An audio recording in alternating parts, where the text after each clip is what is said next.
আজ বিজয়া দশমী। সনাতন ধর্মাবলম্বীদের সবচেয়ে বড় উৎসব দুর্গাপূজার সমাপ্তি হয় এই দিনে।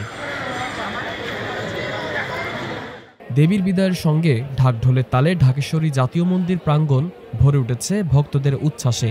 ভক্তরা একে অপরকে রং মেখে জানাচ্ছেন শুভেচ্ছা। লাল, নীল, হলুদ সহ নানান রঙে সেজে উঠেছে পুরো মন্দির চত্বর।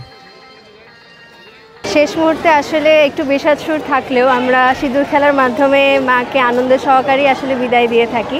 খুব ভালো কেটেছে, আশা করি আপনাদের সবারও খুব ভালো লেগেছে।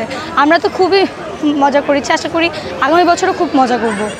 অনেকের চোখে বিদায়ের বেদনা থাকলেও সিঁদুর খেলায় এই বেদনা রূপ নিচ্ছে আনন্দে। বিদায়ের মধ্যেই যেন লুকিয়ে আছে নতুন শুরুর প্রত্যাশা। ঢাকেশ্বরী জাতীয় মন্দিরের প্রতিটি রঙিন মুখ ছড়িয়ে দিচ্ছে ঐক্যের বার্তা ও মিলেমিশে থাকার অনুপ্রেরণা। কষ্টও লাগছে, আনন্দও লাগছে। এক বছর অপেক্ষা করে থাকি মায়ের আসার জন্য, মা চলে যাচ্ছে, কষ্টও লাগছে, তবে আনন্দও লাগছে। সিঁদুর খেলতে পারছি সবার সঙ্গে, সিঁদুর খেলা একটা অন্যরকম আনন্দ। সিঁদুর খেলার ভিতর যে একটা আনন্দ, এইটা আর কোনো কিছুতে ভাব করা যায় না।